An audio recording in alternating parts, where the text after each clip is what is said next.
Jake Martinez wiped the sweat from his forehead and looked at the mess of wires and pipes around him, the cooling system on the cargo ship.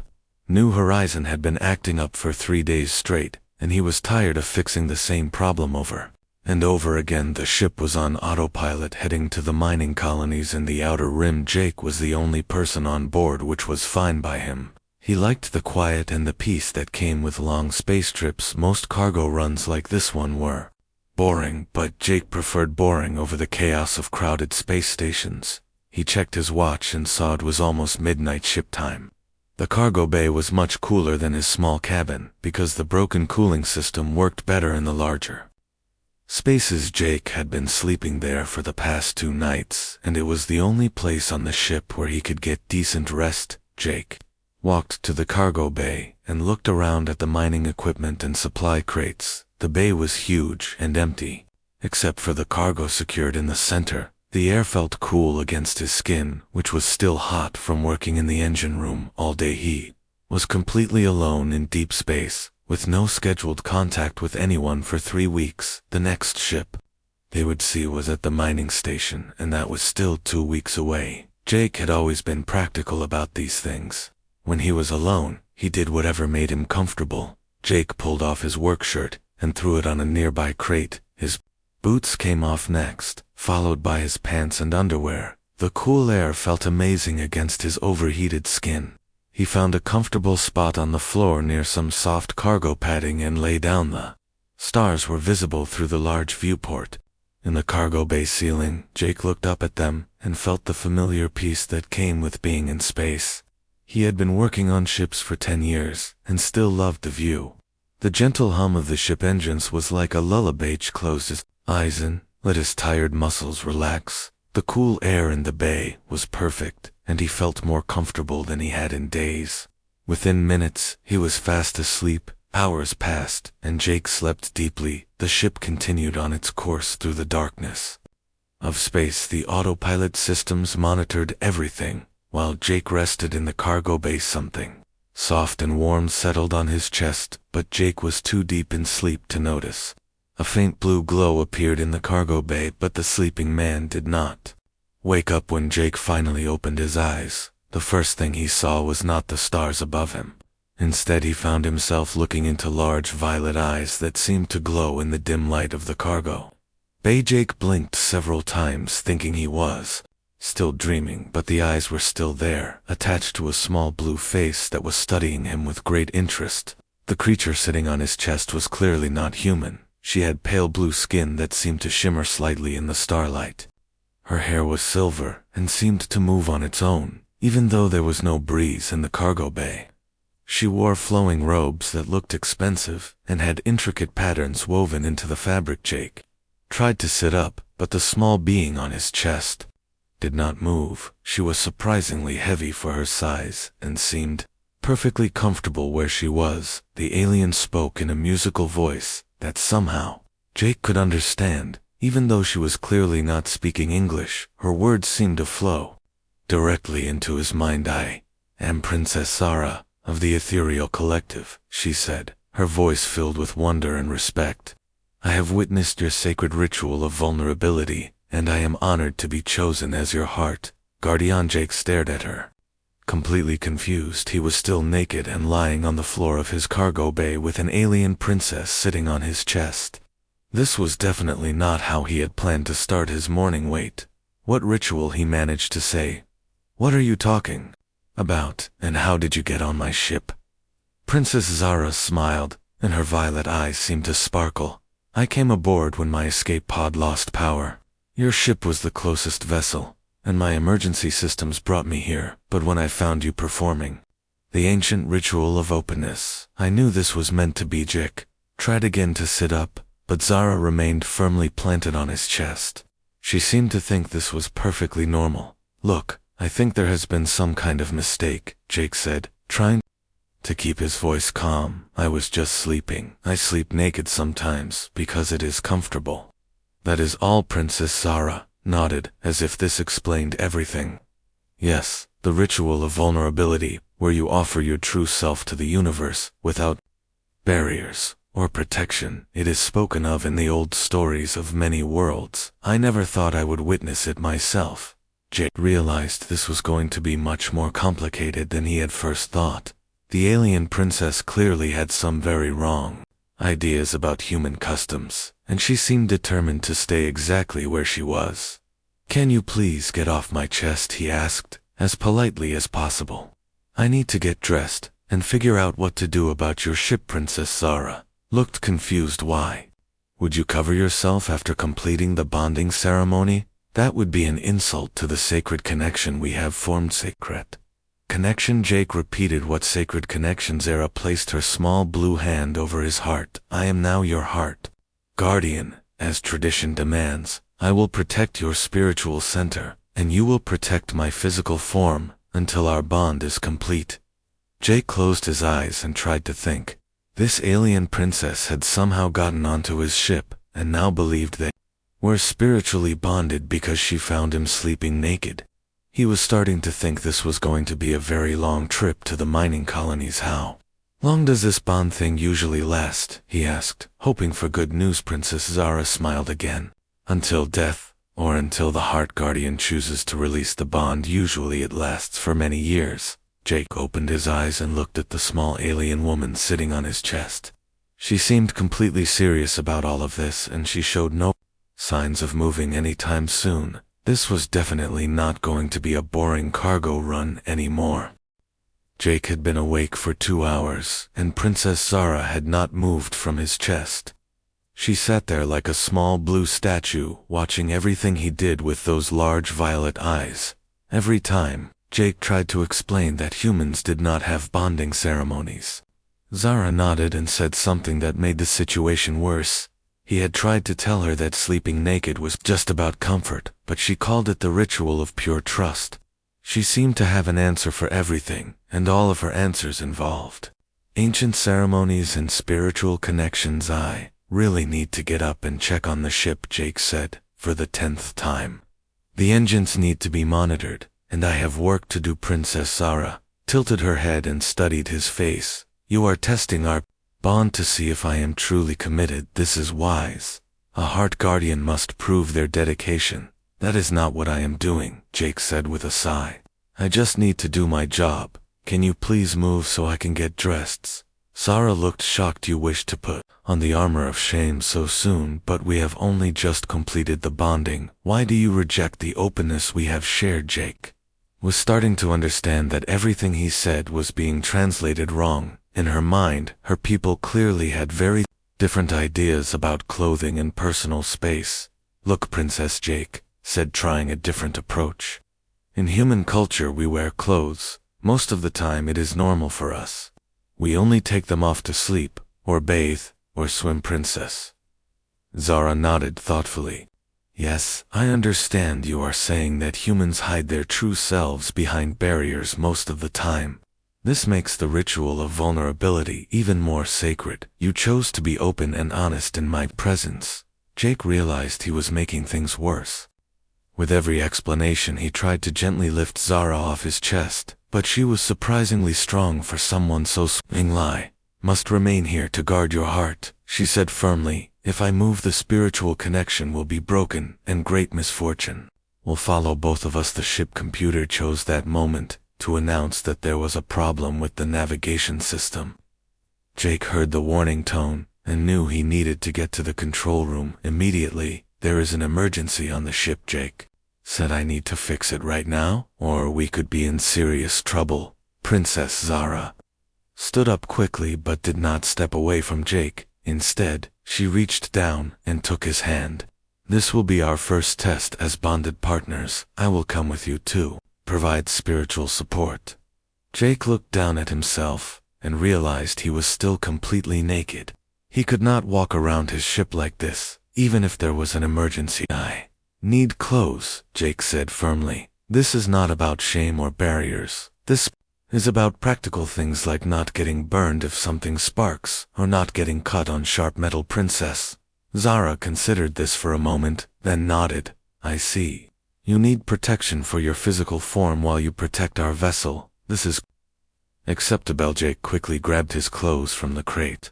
Where he had thrown them, the navigation alarm was getting louder and more urgent. He pulled on his pants and shirt as fast as he could while Zara watched with great interest. She seemed fascinated by the process of getting dressed and asked questions about every piece of clothing Jake put on.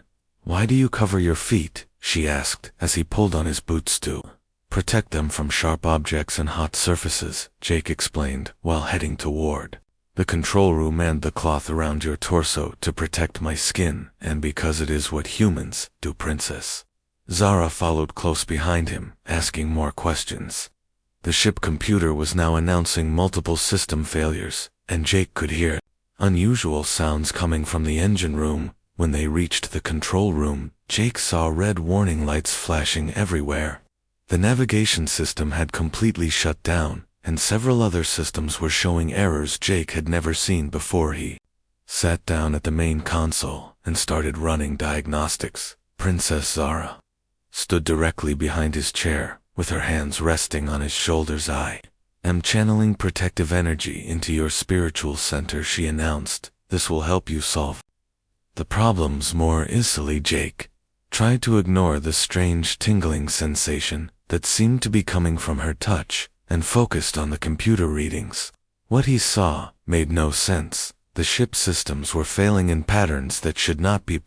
Power grid was fluctuating in a rhythm that matched Princess Zara's heartbeat. The navigation computer was receiving interference that seemed to be coming from inside the ship, and the communication system was picking up signals that sounded almost like music.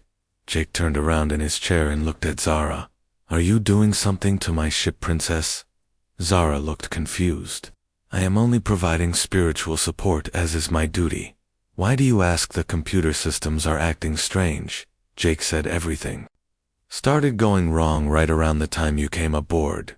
Sarah's face lit up with understanding. "Oh yes. My people generate bioelectric fields. It is how we communicate with each other and how we power our technology. I forgot that other species' ships might be sensitive to our energy." Jake stared at her. "Your bioelectric field is breaking my ship." "It is not breaking," Princess Zara said defensively.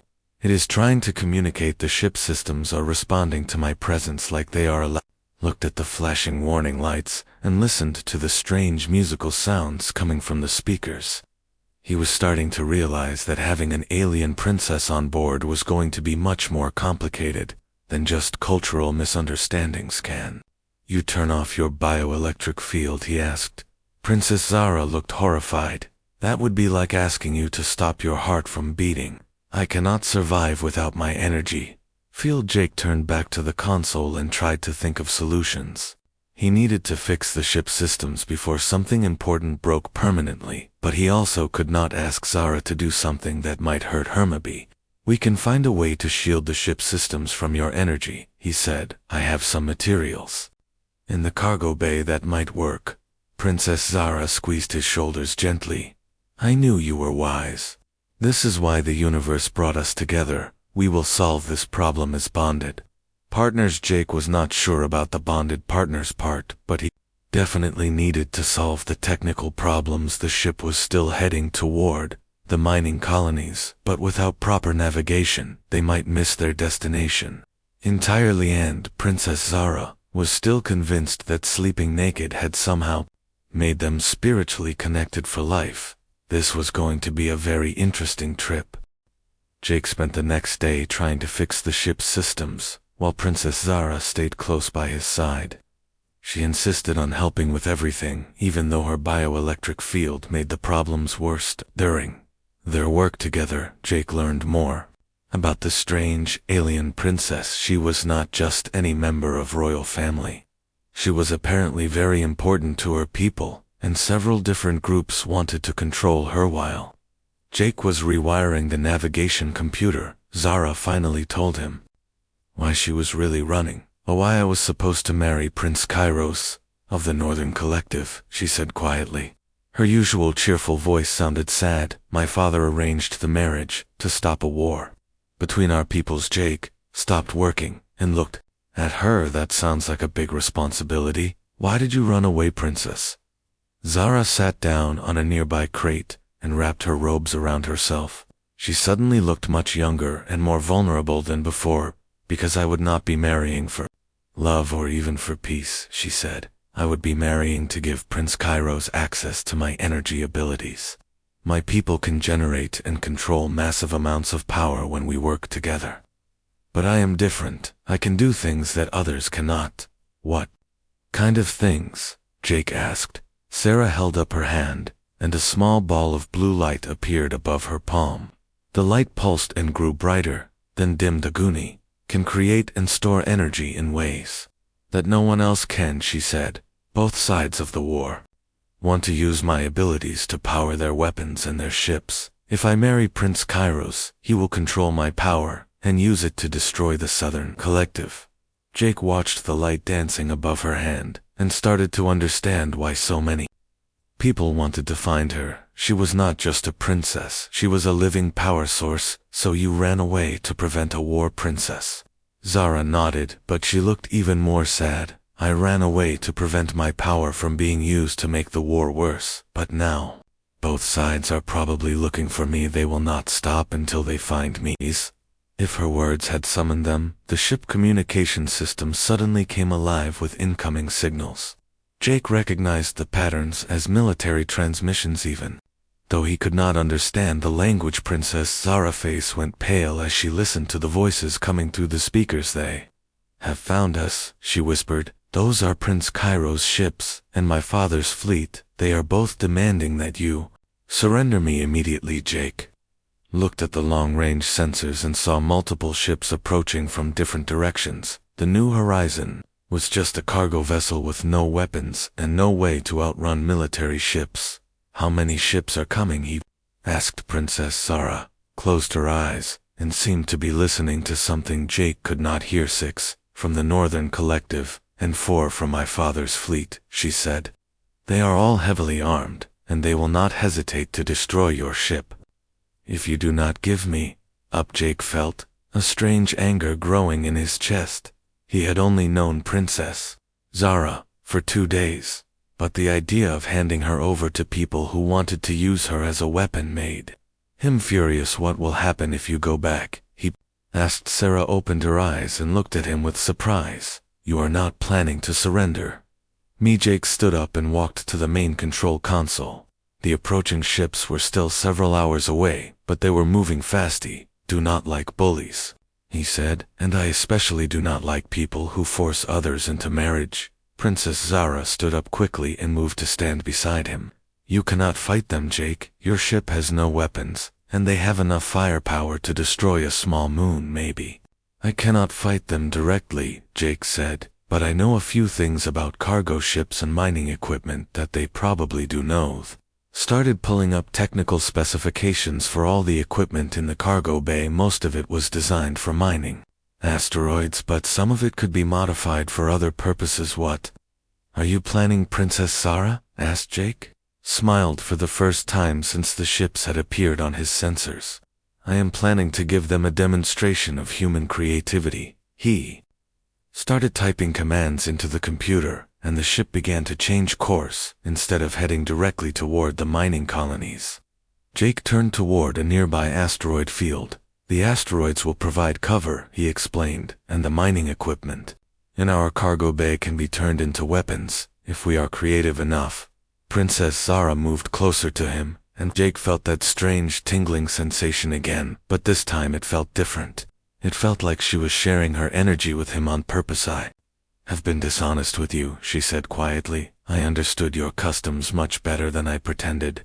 I knew that sleeping without clothes was not a bonding ceremony for humans. Jake turned to look at her in surprise. Then why did you say all those things about heart, guardians, and spiritual connections? Because I was scared and alone, and you were the first person who was kind to me without wanting something in return, she said. I felt safe with you in a way I had never felt safe before. When I touched your mind while you slept, I could feel that you were good and honest. Jake felt his anger toward the pursuing ships grow even stronger.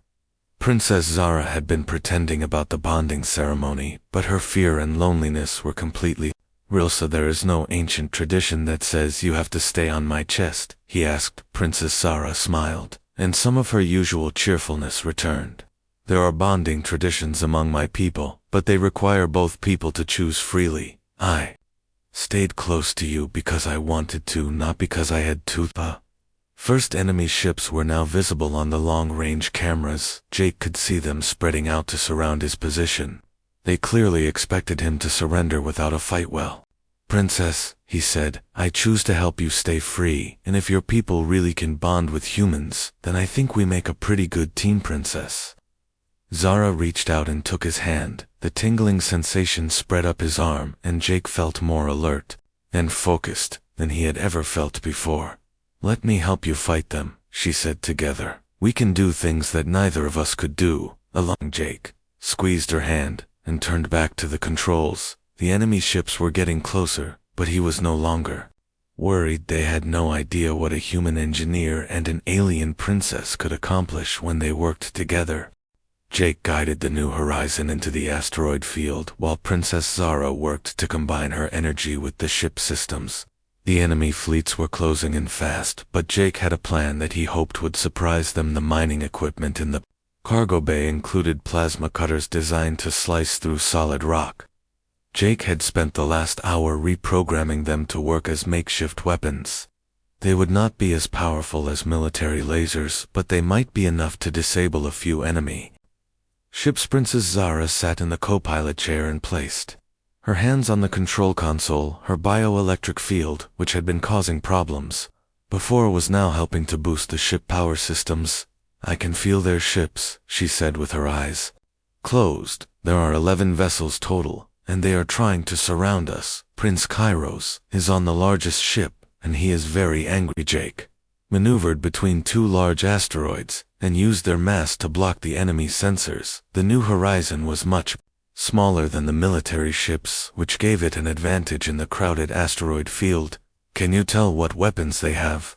Jake asked. Princess Zara concentrated for a moment. Heavy plasma cannons and missile systems, she said, but they are having trouble getting a clear shot because of all the asteroids. They do not want to risk hitting each other. Communication system crackled to life, and a stern male voice spoke in the same musical language that Princess Zara used. She translated for Jake as the voice continued. Prince Kairos is ordering you to surrender immediately, she said. He promises that he will not harm you if you give me up peacefully. Jake snorted. What about the not-so-peaceful option, Princess? Zara listened to more transmissions. If you do not surrender within 10 minutes, he will order all ships to open fire. They will destroy your vessel and recover my body from the wreckage. That is not going to happen, Jake said firmly. Are you ready to try our plan, Princess? Zara nodded and placed both hands flat on the control panel. Jake felt her energy flowing through the ship's systems like electricity. The power readings on all the mining equipment jumped to levels he had never seen before. Jake activated the first plasma cutter and aimed it at a small asteroid. The beam that emerged was 3 times brighter than normal and cut through the rock like it was made of paper. The asteroid split in half, and the pieces tumbled toward the nearest enemy ship. The pilot had to change course quickly to avoid being hit. Nice shot, Princess Zara said with excitement.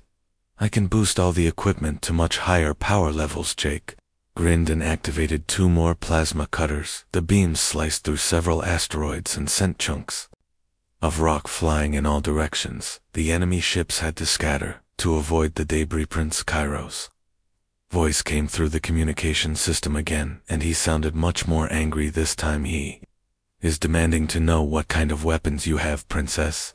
Zara translated. He says no cargo ship should be able to do what we are doing. Jake activated all 6 plasma cutters at once and began carving up every asteroid within range. The combined beams created a massive cloud of rock fragments that made it impossible for the enemy ships to see clearly. Tell him these are standard human mining tools, Jake said.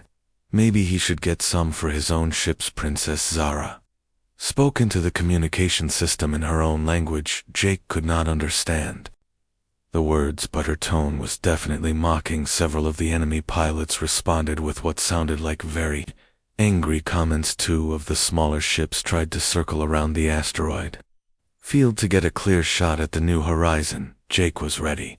For them, he had programmed the cargo bay doors to open and close rapidly, which sent the mining equipment spinning like a carnival ride. The spinning plasma cutters created a brilliant light show that confused the enemy targeting systems. One ship fired missiles at what it thought was the new horizon, but hit empty space instead. The missiles exploded against an asteroid and sent more debris flying through space.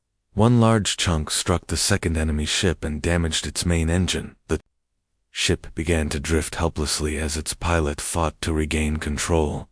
Enemy ships were still in the fight, but Jake could see they were being more careful now. They had realized that the cargo ship was more dangerous than it looked. Princess Zara suddenly stiffened in her chair, and her eyes went wide. "What is it, Jake?" asked Prince Kairos. "Is bringing his flagship closer," she said. "He has some kind of energy weapon that can lock onto my bioelectric signature. Even with all the asteroids and debris, he will be able to target us directly." Jake looked at the sensor readings and saw the largest enemy ship moving toward their position. The ship was twice the size of all the others, and its energy readings were off the charts. "How long do we have?" he asked. 2 minutes, maybe 3? Princess Zara said, "I can try to mask my energy signature, but it will mean I cannot boost our weapons anymore." Jake thought quickly. The plasma cutters had been effective, but they would not be enough to stop a ship that size. He needed something bigger and more dramatic. "If we did not try to hide your energy signature," he said.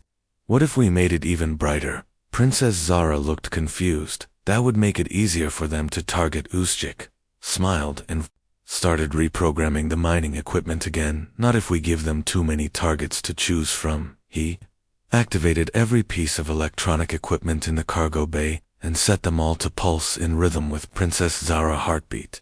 Then he opened the cargo bay doors completely and ejected half of their supplies into space. Each ejected crate contained backup power cells that Princess Zara's energy field caused to overload and explode. The explosions created dozens of bright energy signatures that all looked exactly like an alien princess. Prince Kairos' flagship opened fire with its main weapon, but the targeting system could not tell which energy signature was the real Princess Zara. The massive energy beam struck an empty supply crate and vaporized it harmlessly. Jake gunned the engines and shot out of the asteroid field while the enemy ships were distracted by all the false targets. The new horizon headed toward open space at maximum speed. "We did it," Princess Zara shouted. "We actually did it." Jake checked the sensors and saw that most of the enemy ships were still searching the asteroid field for the real princess.